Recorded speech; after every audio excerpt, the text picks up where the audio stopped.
Assalamualaikum warahmatullahi wabarakatuh. Jumpa lagi di channel saya bersama saya Sirno Prabudaya Wardani. Pada kesempatan ini saya akan melakukan kegiatan demonstrasi kontekstual bersama dengan Bapak Kepala Sekolah dan Bapak Kepala Cabang Bimbel SSC di Kota Blitar. Untuk selanjutnya silakan menonton dan melihat video berikut ini.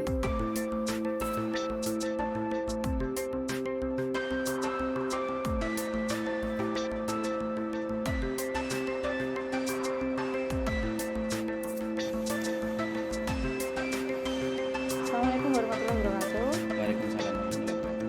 Bagaimana kabarnya Pak Rudi? Alhamdulillah selalu baik. Oh, baik ya. Selalu. Oh, dari kemarin dari mana Pak? Ya lumayan lah jalan-jalan, healing dulu sebentar. Oh, ini. Ini saya mengganggu apa nggak sih? Enggak sebenarnya, tapi memang nanti ada acara. Tapi apa-apa sebentar aja. Oh iya. Ini Pak, saya mau berbincang sebentar tentang bimbel jenengan gitu ya. Iya. Bimbelnya namanya apa Pak? Bimbelnya Pak? Bimbelnya adalah LBB SSC Sony Sukma College. Oh, oke. Di situ jenengan manajernya ya?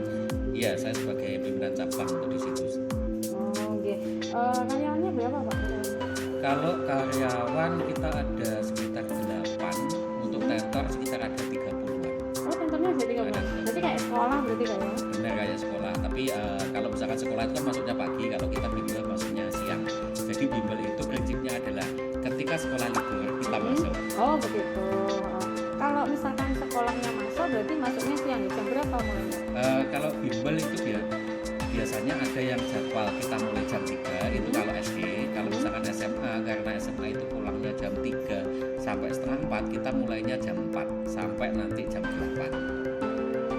Ini Pak, selama memimpin di bimbel ya, itu jenengan pernah mengalami kasus tertentu untuk mengambil keputusan gitu? Pasti ada kasus, di semua tempat pasti ada kasusnya. Contohnya kalau misalkan di bimbel itu satu karyawan, yaitu misalkan ada karyawan yang tidak melaksanakan tugasnya dengan baik. Nah, kita mendapatkan laporan-laporan dari karyawan yang lain. Nah, itu adalah salah satu kasusnya. Oh begitu nggih. Terus bagaimana caranya jenengan ya untuk mengidentifikasi ya? Di sini kan ada kasus yang berupa termasuk dilema etika ya.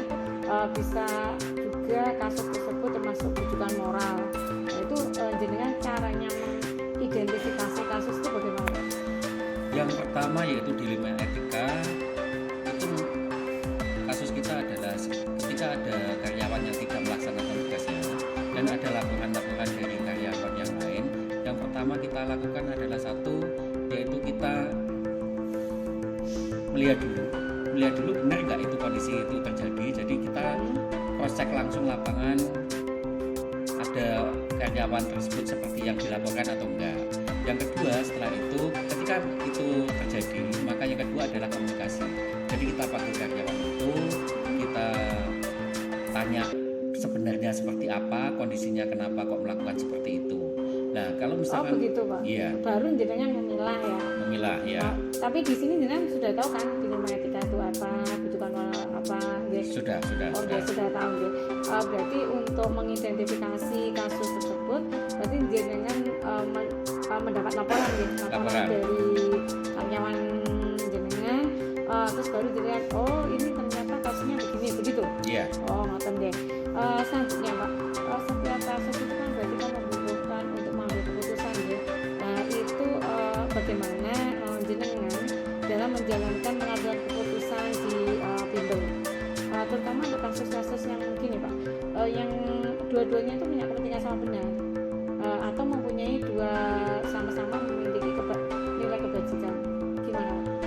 Kalau kita langkah-langkah kita, yaitu kita yang pertama berpaku pada SOP dulu.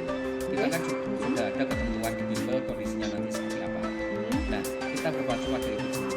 Terus yang pertama yang dilakukan adalah satu, kita komunikasi dulu. Komunikasi ke orangnya secara langsung, bagaimana kondisinya sebenarnya. Setelah itu kalau misalkan memang itu terjadi, maka kita memberikan peringatan secara tertulis. Lesan dulu. Lesan dulu. Ketika sudah ada peringatan lesan, kita lihat kondisinya beberapa waktu. Ketika masih melakukan hal yang sama lagi, maka kita akan memberikan teguran secara tertulis. Kok kan nggak bisa memberikan contoh kira-kira kasusnya apa misalkan? Yang pertama mungkin yang sering terjadi itu adalah karyawan tidak melakukan tugasnya dengan benar. Kemungkinan kalau misalkan di sini ketika jam kerja itu masuknya, kalau kita karyawan itu jam 10, dia masuknya jam setengah 11, jam 11. Nah, itu kan memberikan dampak bagi yang lain, bagi mereka yang tertib. Jadi ketika itu tidak ada tindakan sama sekali, terus tidak ada teguran, maka yang tertib itu menganggap nggak ada bedanya. Memberikan dampak nanti. Terus gini Pak, karyawan jenengan tadi kan seperti itu ya kasusnya, itu keputusannya Pak jenengan ke karyawannya itu bagaimana? Keputusan itu kadang ada dilema kita dalam pengambilan keputusan. Yang pertama yaitu kita kalau misalkan sudah ada SP, ada tuntutan. Kalau misalkan kesalahan itu dilakukan ulang, ada kemungkinan dia mau dikeluarkan. Begitu. Ya, ketika sudah ada kemungkinan dikeluarkan, kita sudah sesuai SOP-nya. Tapi di sisi lain kita melihat bagaimana dia di keluarganya, dia sebagai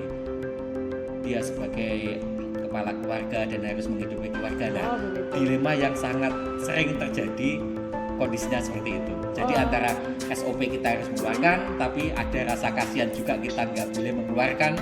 Bukan tidak boleh, kita menyayangkan kalau sampai dia keluar nanti kerjanya gimana, keluarganya seperti apa. Nah, nanti itu yang sering terjadi.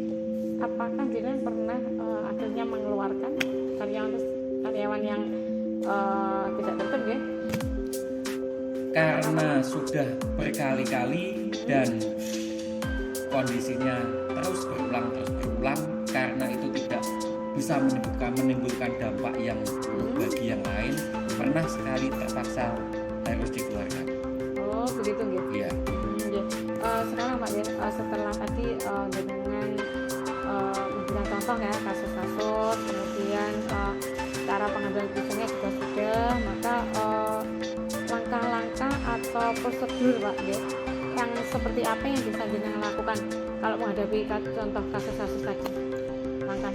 Langkah-langkah yang pertama, kita harus berpegang pada SOP dulu, standar operasionalnya seperti apa, dan nanti setelah itu kita melihat, kita berdasarkan laporan, kita harus proses secara langsung uji lapangan. Nah, ketika uji lapangan itu benar, terus kita melakukan pendekatan personal, jadi kita panggil karyawan tersebut, kita ajak komunikasi, langkah-langkah yang harus dilakukannya seperti apa, paling nggak kita ngomong kesalahannya seperti apa, yang baiknya harusnya seperti apa. Nah, kita memberi peringatan seperti itu dulu, kita berikan peringatan secara lisan. Ketika sudah memberikan secara lisan dan ternyata masih melakukan kesalahan dan kesalahan-kesalahan itu berulang, maka terpaksa ya kita harus menggunakan surat peringatan berupa tertulis, yaitu berupa SP1. Nah, nanti kalau misalkan SP1 kita masih memberikan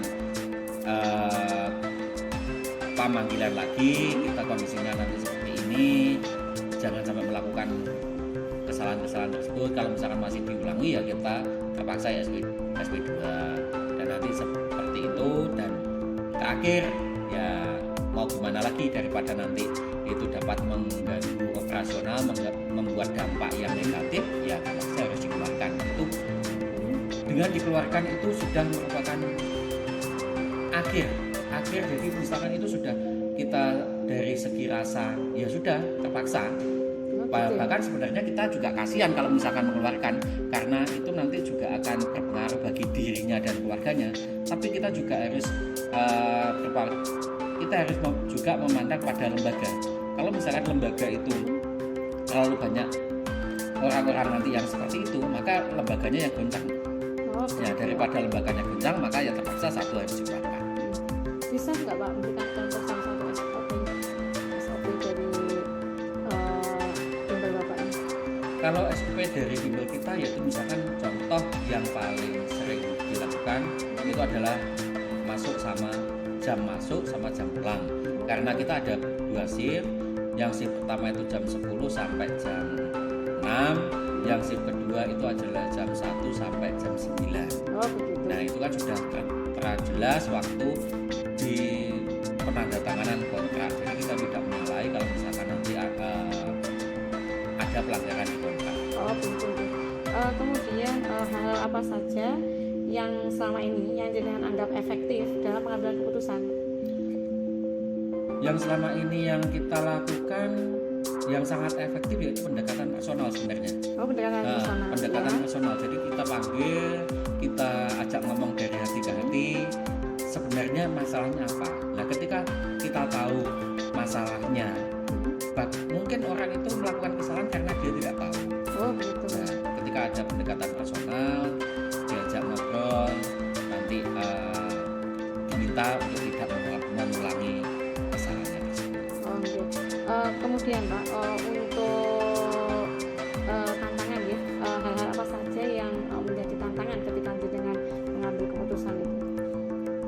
Tantangan, kalau yang tantangan itu kadang tidak sesuai dengan hati nurani.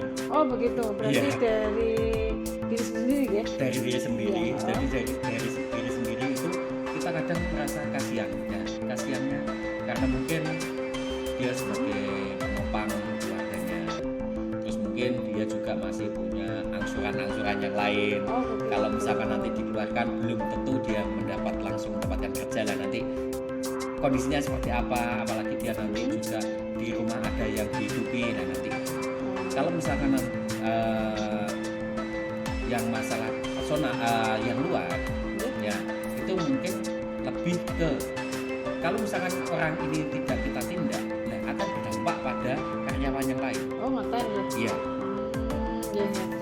Selanjutnya Pak ya, tadi yang tantangan ya, ketika jenengan untuk menyelesaikan kasus-kasus ya yang keputusan tadi, apakah jenengan mempunyai jadwal khusus untuk menyelesaikan itu? Terus kemudian apakah jenengan juga langsung menyelesaikan di tempat dan juga jenengan memiliki jadwal yang lain misalnya ya atau prosedur yang lain untuk menyelesaikan kasus-kasus tersebut? Kalau di lembaga kita memang dalam seminggu sekali itu ada rapat koordinasi. Nah, Ya. setelah rapat koordinasi, jadi kita evaluasi pekerjaan kita selama seminggu sebelumnya. Setelah itu nanti yang akan dilakukan ke depannya, dan itu merupakan salah satu mungkin evaluasi bagi personal karyawan-karyawan itu. Jadi mungkin kalau misalkan ada masalah, nah nanti tinggal setelah koordinasi berarti ada pemanggilan untuk karyawan-karyawan yang bermasalah. Oh begitu. Iya. Berarti ada jadwal tertentu ya? Ada. Oh iya, oke. Selanjutnya Pak, apakah ada seseorang ya atau faktor-faktor yang selama ini Pak mempermudah atau membantu jenengan dalam mengambil sebuah keputusan? Pasti ada ya kalau misalnya orang yang mempermudah untuk mengambil keputusan itu yaitu teman-teman kita. Jadi kita di lembaga itu karena ini adalah banyak bimbel itu kan tiap kota ada. Nah kita biasanya ada rapat koordinasi dengan sesama pimpinan cabang. Biasanya nanti ada evaluasi di sana dan kita menyampaikan masalah-masalah di lingkungan kita sehingga nanti pemecahannya seperti apa, nanti akan dipikul bareng, nanti misalkan solusinya seperti apa. Juga sama, kita juga belajar dari masalah-masalah bimbingan di kota yang lain. Oh iya. Kemudian Pak, kan tadi sudah banyak kasus-kasus ya, sudah kita sering mengambil keputusan. Nah ini kira-kira menurut jenengan itu pembelajaran yang bagaimana yang nantinya bisa jenengan itu bisa mengambil keputusan yang baik? Pembelajaran yang sangat besar itu adalah kita setiap melakukan apapun kita harus berkomunikasi. Jadi kita tidak harus selalu langsung menindak. Oh begitu. Ya, jadi kita harus komunikasi dulu. Kita berilah kesempatan. Nah, jangan sampai satu kali melakukan kesalahan langsung ada tindakan. Jadi kita memberikan kesempatan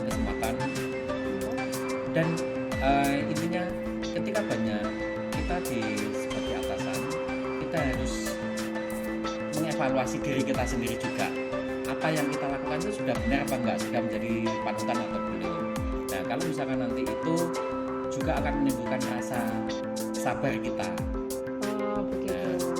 Berarti intinya dalam ambil keputusan nanti kita pertama identifikasi dulu gitu. Betul. Setelah diidentifikasi, kemudian dalam pengambilan keputusan kita lihat dulu masalahnya itu apa. Iya.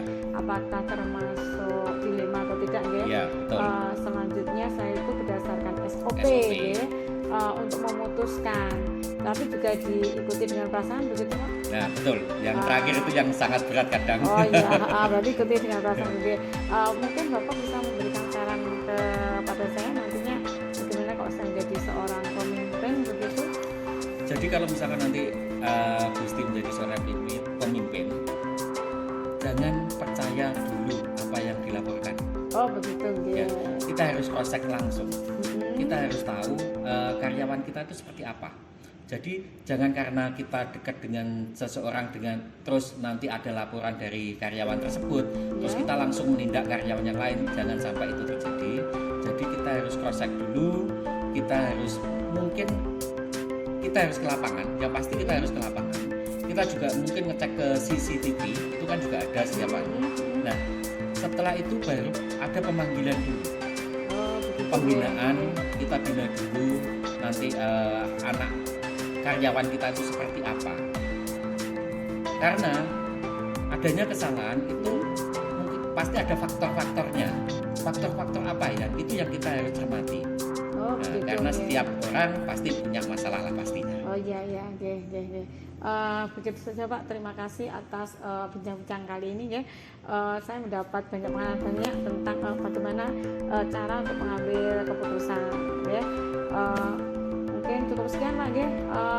Bapak ada kesibukan lain Pak, lagi? Iya, ini mau ada rapat dengan karyawan yang lain.